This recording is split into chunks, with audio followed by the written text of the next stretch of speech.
Hello everyone, this is Ravindra Bhandari and today I will be talking about cigarette manufacture. No, this video isn't about ITC Limited. We would be discussing VST Limited. We will be discussing how cigarette consumption are moving in India. What are the government stance towards the product? How the government is moving the taxes within the country.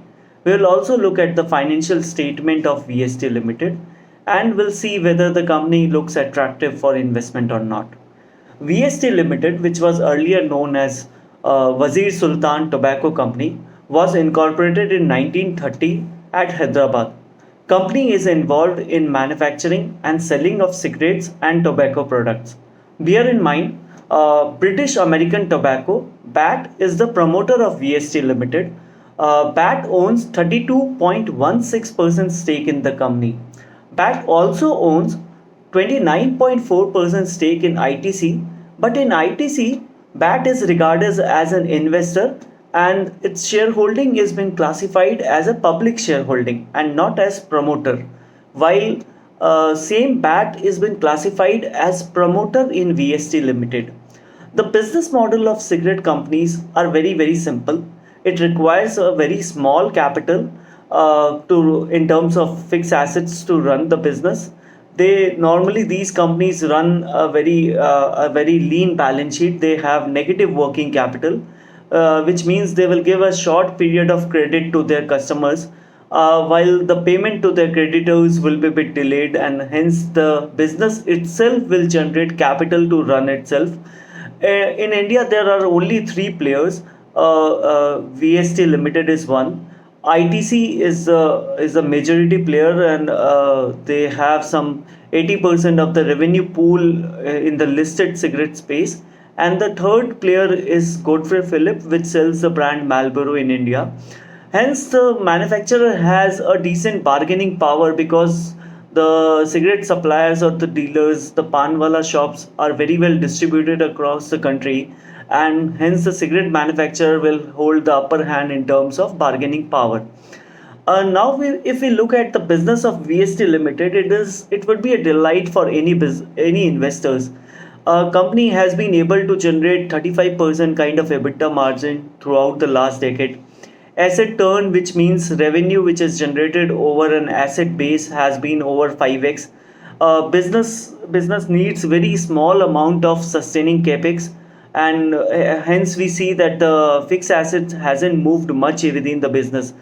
Fixed assets at the beginning of the decade was somewhere around 150 160 crore, and right now it is around 200 crore only. So there is hardly any increase in fixed assets, while the revenue of the company has increased from 670 crore in 2013 to 1200 crore in 2022. Company has been able to generate a very high ROE, somewhere around 30-35% over the last decade. This is despite the fact that company holds a significant portion of their balance sheet in terms of cash. Say the balance sheet is about 1300-1400 crore, but out of that 850 crore is held as investment in the balance sheet. So if we remove the cash portion from the net worth, the core ROE generated is phenomenally high for this company. The reason is very simple, that they hardly need any fixed assets. The fixed assets base is very small, and there is hardly any working capital also required to run the business, while the margin remains very high. So the core ROE of the business would be very high. Let's see how government is imposing high taxes on tobacco and cigarette to reduce the consumption in the country. India has near 27.5 crore tobacco consumer, and illegal tobacco consumption has been pretty high. They are much more than the legal tobacco consumption in the country. The taxes from the government side has been pretty high. Government has levied taxes on cigarettes somewhere around 64%. BD, which is the local smoke tobacco which is available in the country, the taxes is around 22%. And then there is chewing products, which is about 81%. They are the highest in terms of taxes in the country. The problem for government is many traders and dealers in the country, they circumvent taxes and sell illegal products in the country. and this illegal products cost heavily to the Indian exchequer. That cost is near around 15,000 crore every year. The government has put a rules that a cigarette product, the packet of the cigarette should have a graphic design which says ill effect of tobacco consumption, and this graphic design should be 85% of the area of the cigarette packet. It has been surveyed, and consumer also says that when they see this packaging, this kind of packaging, they are more prone in terms of giving up the smoking habits. Apart from that, the WHO recommend that high and punitive taxes on tobacco consumption will can help in terms of reducing the tobacco consumption. Cigarette has been levied at a tax near about 64%. WHO recommend that it should be 75% in terms of the taxes to be punitive enough so that the consumption has been reduced.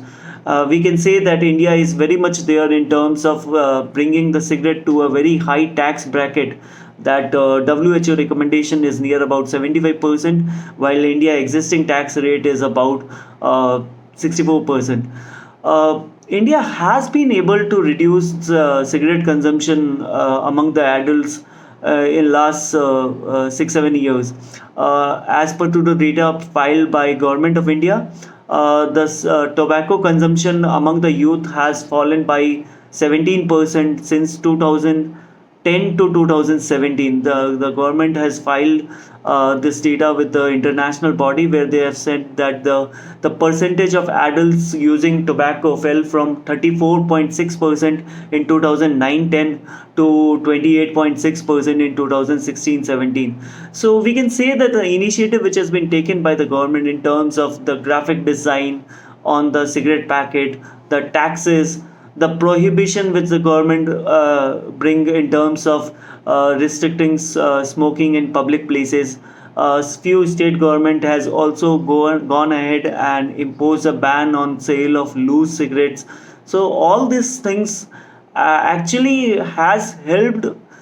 We can't say that they have detrimentally reduced the consumption of cigarette, but at least the rise which would have happened if this measures wouldn't have been in place in India, the rise for cigarette consumption would have been much higher, and hence the government has taken these kind of steps which has limited the increase of cigarette consumption in India.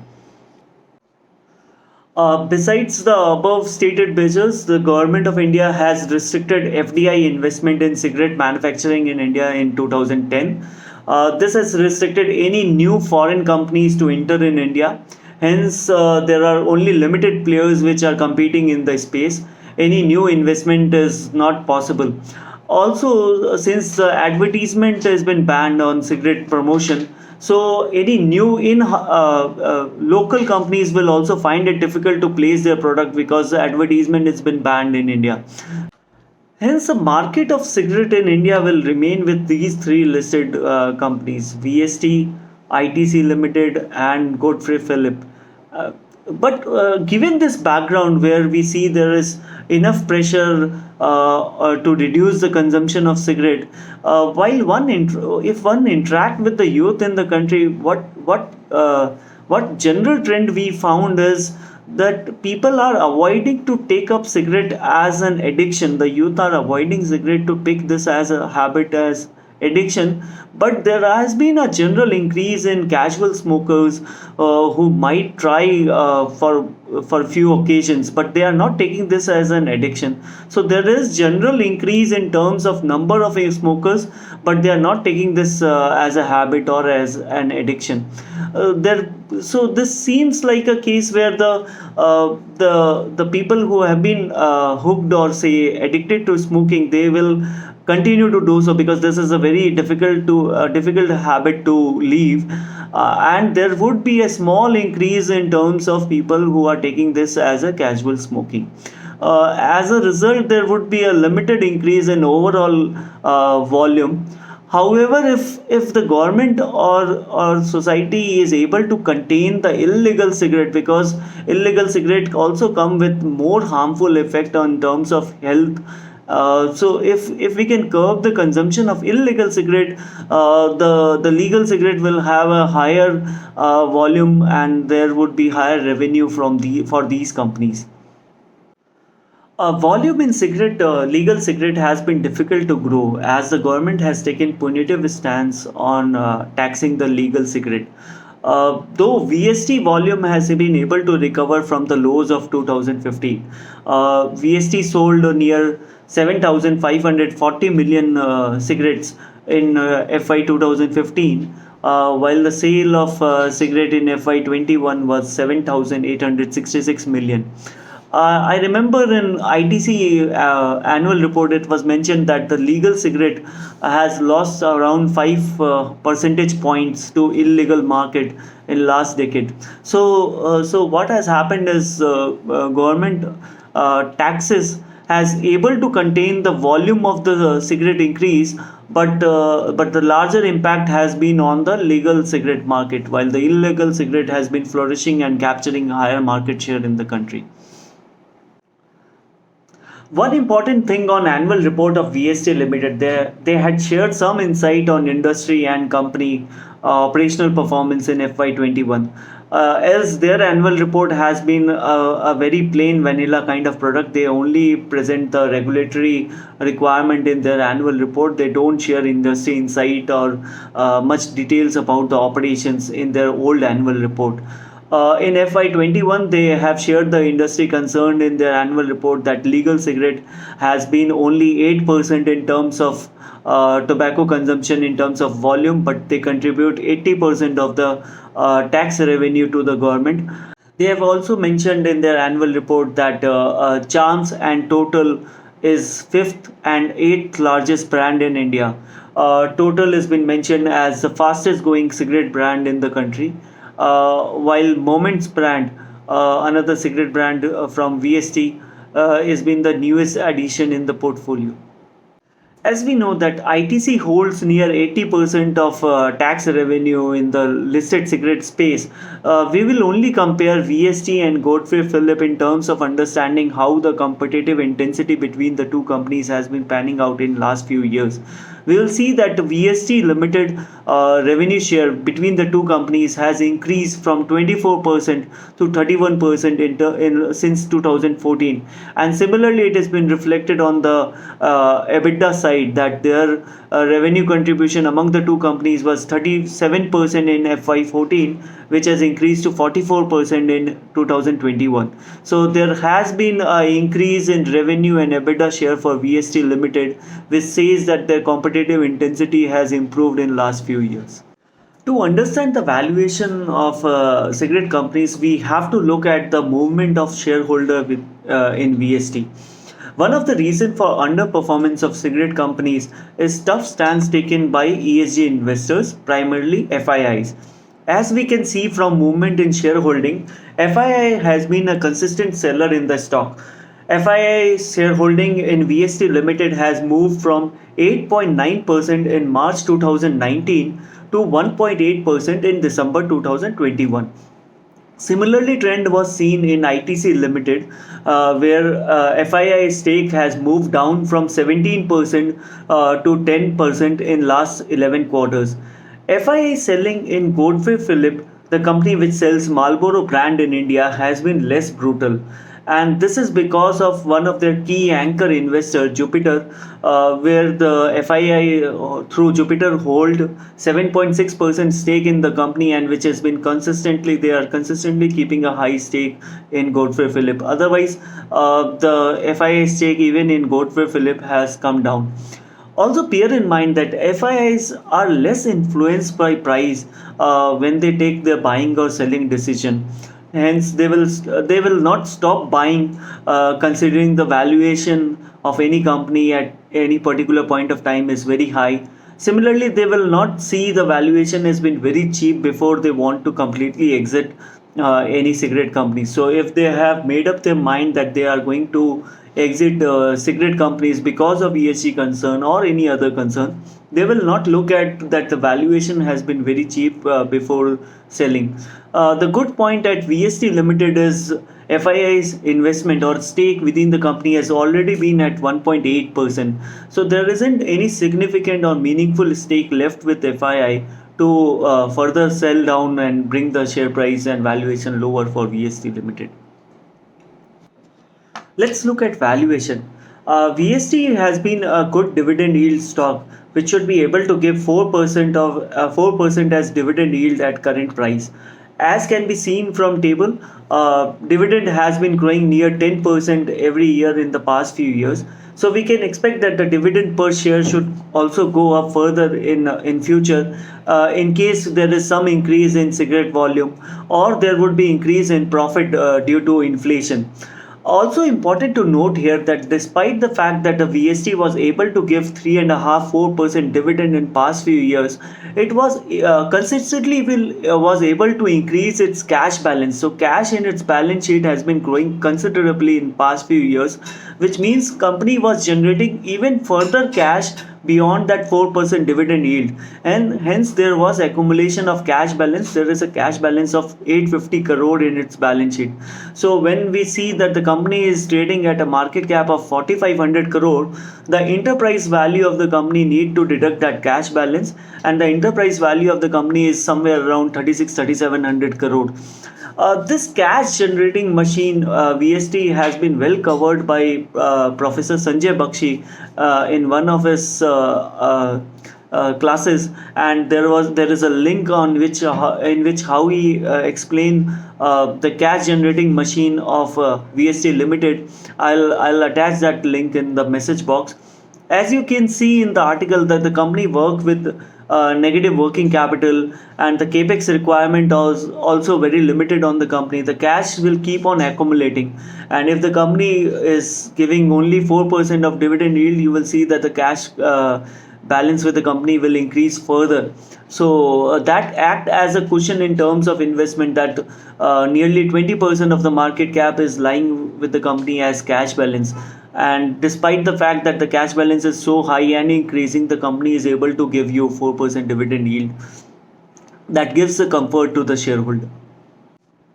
Now let's look at global cigarette companies and how the valuation has been for global cigarette companies. I looked at the global majors in cigarette sector to understand how the valuation has been stacked in the developed market, where there is hardly any growth in population. The cigarette picking habit among the adults has not been growing because the awareness of the ill effect of the cigarette has been well known among the developed markets. In those kind of markets, the cigarette companies are trading at near 10x or 9x 1 year, 2 year forward earnings. And in those countries as well, the cigarette companies are being regarded as a yield co stock, where the dividend yield on the stocks is somewhere near 7 to 8%. The growth in those companies are also been very limited. Apart from one pocket of British American Tobacco, the growth rate for companies has been in the range of 6 to 7% growth in profitability. So in those countries as well, the dividend yield for cigarette companies has been fairly high. They have been in the range of 7 to 8%. Let me share an interesting piece of information on VST Limited. Shri Radhakrishna Damani in February 2001, he launched an hostile takeover bid for VST Limited. He acquired some 15% stake from the market, and then he offered to buy incremental 20% stake at a price of 112, which was 26% premium to then prevailing price. When this was launched, British American Tobacco, which was the parent of VST Limited, took help of ITC, and they put out an counter offer. ITC put out an counter offer to acquire 20% stake in VST Limited at a price of 126. This price was 10% higher than price offered by Mr. Damani. Mr. Damani further increased its offer to 151 rupees per share, and he further increased to buy 30% stake from its earlier offer of 20% stake. However, since the offer didn't went through, Mr. Damani was contented with restricting his stake to 15% at that point of time, and ITC was able to garner a large portion of the shares. There was a time when ITC used to hold near 10% stake in the companies. Andhra Pradesh government used to hold near 5% stake in the company. But gradually, both the entities have sold off their stake, their investment in VST Limited. And now we see that VST Limited is primarily held by BAT, who own 32% stake. DII is a mutual fund who is owning a significant portion of this company. However, Mr. Damani in last 2-3 years has started to accumulate shares in in VST Limited, and now he holds 32.26% stake in the company, which is 0.1% higher than the promoter itself, BAT. So. Who knows, he might be planning to again launch a hostile bid or garner further stake in the company. So right now Mr. Damani hold a stake bit higher than the promoter of VST Limited. Finally, what should one do when you see so much amount of mixed signals in terms of investment? There is selling from FIIs, there is punitive measures from government of India, which restrict the volume growth, and then there is a appealing valuation which says that this company is available at a very attractive valuation. So what should an investor do? All in all, we can summarize that VST will be say if there is no growth in terms of profit. If we assume the base case is there is no growth in volume and there is no increase in price due to inflation and the profit remains the same, so this will remain a 4% kind of dividend yield stock. So you will generate only the dividend yield, which is 4%, and plus, as we have seen earlier, that the FCF yield, the cash generated by the company, is near 5%. So you slowly dividend distribution might also increase. Earlier the dividend distribution has been 65-70%, and if that is increased, the company will distribute the entire cash generated during the years. This can take the dividend yield to near 5%. So in case of VST, the base case is there is no re-rating in the stock. The stock continues to trade at near 15x PE multiple. There is no increase in volume growth, and there is no increase in profit due to inflation. And despite that, you will continue to generate somewhere around 5% dividend yield. Now, on top of that, if we say that there can be a decent re-rating in terms of multiple, the multiple has been trading at 15x, which is near about rock bottom we have seen in past many years. So if there is any increase in terms of multiple, if the multiple moves from 15 to 18 or 20, we can make incremental 20% or 33%, but that will be a one-time return. Otherwise, on a yearly basis, you will continue to maintain that 5% dividend yield. Besides that, we have already seen that the company was able to increase its revenue, which is higher than the volume increase, and the profit also was increasing. So there would be some increase due to inflation in terms of profit, and that can be near 4-5%, which has been in the previous years as well. So our base case stands at 5% kind of dividend yield from the stock, 5% increase in terms of profit, and in case there is no re-rating on the stock, then you would be able to generate that 10%. But since the stock has been trading at a near rock bottom kind of valuation, some improvement in valuation in terms of re-rating of the stock shouldn't be ruled out, which can help you garner a higher return on this investment. Finally, as I say in all the previous videos, that this has been made only for education purpose, and this should not be construed as an investment advice. You may consult your advisor for any kind of investment related discussion. And in case you like the video, please spread the word. Thank you.